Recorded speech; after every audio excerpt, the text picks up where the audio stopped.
Morning, boys.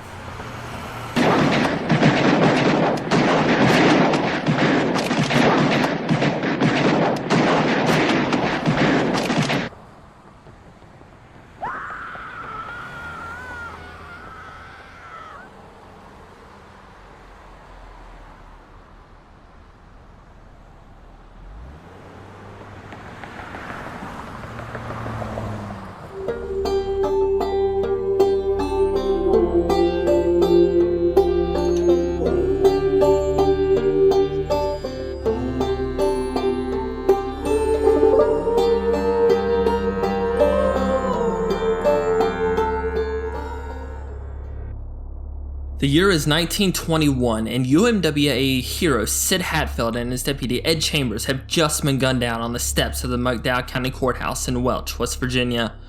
Everyone can feel the tension in the air between striking miners and mine owners and mine guards. There have been numerous killings already, but things are about to take a turn in a way no one saw coming. The mine wars had been going on for years, and word was starting to spread around the nation about the plight of the striking miners in the UMWA in West Virginia. Mine owners in the region had resorted to fierce brutality to try and bring the strikes to an end, but the miners retaliated with their own brutality. By this point, newspapers around the country were sending their best reporters to the region to report what was happening, and the nation eagerly awaited the next exciting article from West Virginia's coal fields. The UMWA had spent decades trying to establish a foothold in West Virginia, but they'd always been run out by mine owners and state officials. The three counties of interest were Mingo, Logan, and McDowell counties in the southwestern portion of the state, and of these, only Mingo was in control of the miners in the UMWA. Union organizer Mother Jones, who was 90 at this time, proclaimed, "Logan County shall be unionized before I turn 91, and she led many rallies and gave speeches aimed at stirring the miners up enough to where they would invade the surrounding counties and force the other miners to unionize. My boys, you will have no doubt heard that our brothers in Logan are being abused by the mine owners involved in the fire. This conflict is bigger than us, and we will not rest until we free all of the miners from their oppressors. As long as we stay united, nothing shall get in our way of justice. I pray every night that those miners over there will be free soon, so they can join us as we continue our mission of justice from the tyranny you all have been subjected to for generations."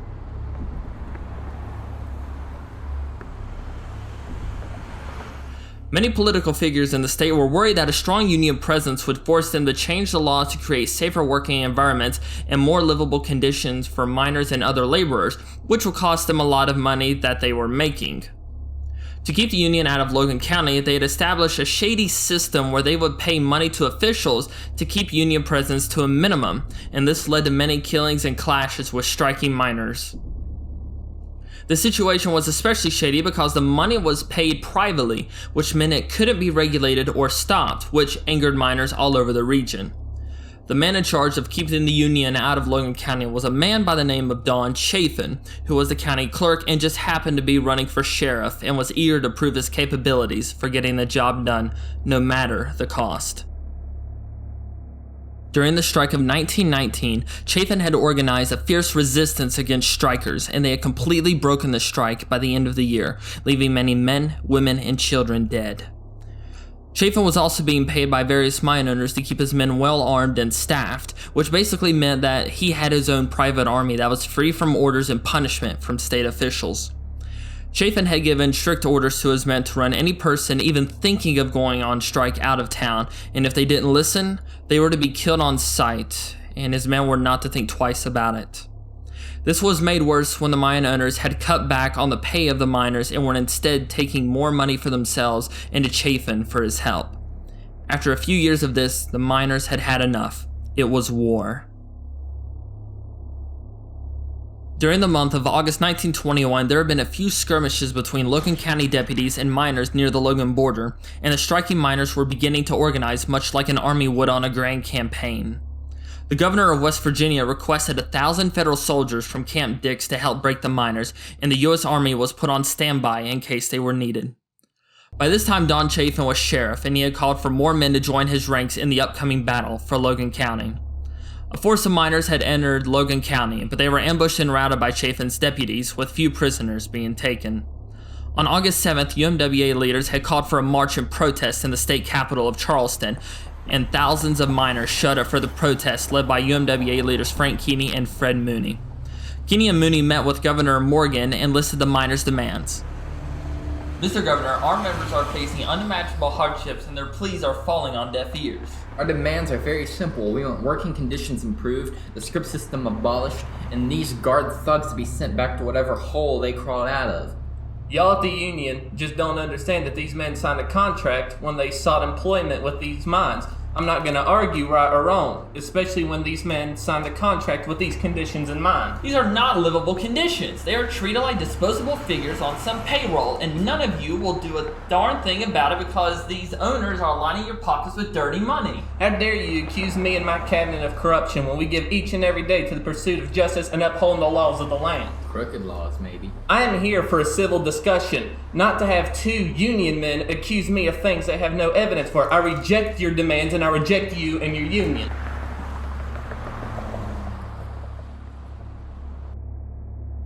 While this was going on, more miners began striking in Logan and several battles had taken place. After fierce talks with the governor, all demands made by the miners and UMWA for better pay and safer working conditions were rejected by the governor. Word started spreading that the striking miners in Logan County were in trouble, and the miners all decided to march on Logan and take control of the county themselves. Many police and private soldiers were brutally killed by striking miners, and Mother Jones once again took to the podium to deliver an enthralling speech. But no one expected what would come next. My boys, please listen to me. We must not wash the stains of injustice with more blood. They have treated you and your brothers unfairly, but I beg you, don't start something you're not prepared for. Nothing awaits you in Logan but death and failure. We will get justice, but this isn't the way to go about it. Go home. Go home to your wives, your children, and teach them the right ways to get justice. The miners booed Mother Jones and said she and the UMWA had lost faith in them and weren't serious about rescuing the miners and getting control of Logan County. The march was still on, and they had a new leader at the helm who was willing to die for them. Bill Blizzard was a UMWA organizer who had gotten the reputation for being arrogant and stubborn. His family had been longtime members of the union, and they had been evicted from their homes by mine guards who were less than gentle. Blizzard tasted blood, and he wanted revenge and to do what the other leaders were afraid to do. Chafin had bolstered his private army of up to about 2,000 men and had dug trenches and set up defenses on Blair Mountain. On the morning of August 25th, the first skirmishes took place near Blair, with the main force of miners less than 20 miles away. President Warren G. Harding threatened to send federal troops and bombers to stop the miners, and surprisingly, it worked. The miners, some of who had fought in World War I, weren't willing to fight federal troops, and they started to go home. The mine wars seemed to be coming to a peaceful end, but this wasn't acceptable for Don Chafin, who had spent a lot of time and money to assemble this army. No, Chafin wanted a fight. Word began to spread that Chafin's deputies had attacked retreating miners and that women and children were killed in the crossfire after the miners agreed to put down their guns. Word also got around that agents from the Baldwin Fells Detective Agency were planning on using private planes to attack miners and that they had murdered striking miners after they surrendered. The miners began marching back towards Blair Mountain, furious at what had just happened. On August 29th, the battle was back on. At this point, the miners numbered around 10,000 men, and Chafin's army numbered around 3,000, but they had the high ground and were well dug in with machine gun placements at key locations. Chafin used planes to drop bombs on the miners, and poison gas and other explosives left over from World War I were dropped on the miners and in the local communities. The U.S. Army sent a few planes to survey the battle, and one plane crashed behind miners' lines, and all 3 men inside the plane were killed in the crash. The State National Guard was deployed, and they began clashing with miners as the battle heated up around Blair Mountain. There were also gunfights in surrounding communities, and the fighting would continue for about a week. Federal troops were finally deployed to the area, and Blizzard called for miners to go back home as they would not fight the U.S. Army, especially since many of the striking miners were veterans themselves.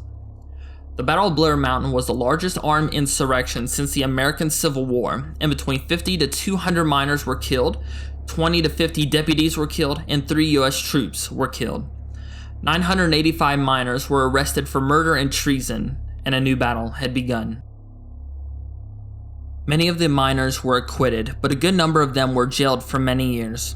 The last acquitted miner was freed in 1925, long after the guns fell silent on Blair Mountain.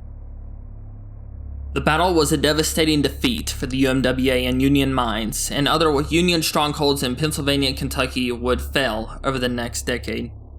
After Blair Mountain, membership in the UMWA fell from 50,000 members to about 10,000 members, and the mine owners gloated about their victory. It would take until 1935 for the Union to fully organize in West Virginia. However, it wasn't a total victory for the mine owners. The battle brought national attention to the working and living condition of miners in West Virginia, and mine strikes began sprouting up all over the country. By the 1930s, mine conditions were improved, and the strikes slowly began to fade away, only popping up every now and then. The UMWA would go on to become stronger than ever, and would help organize other strikes at other mines and other industries all over the country.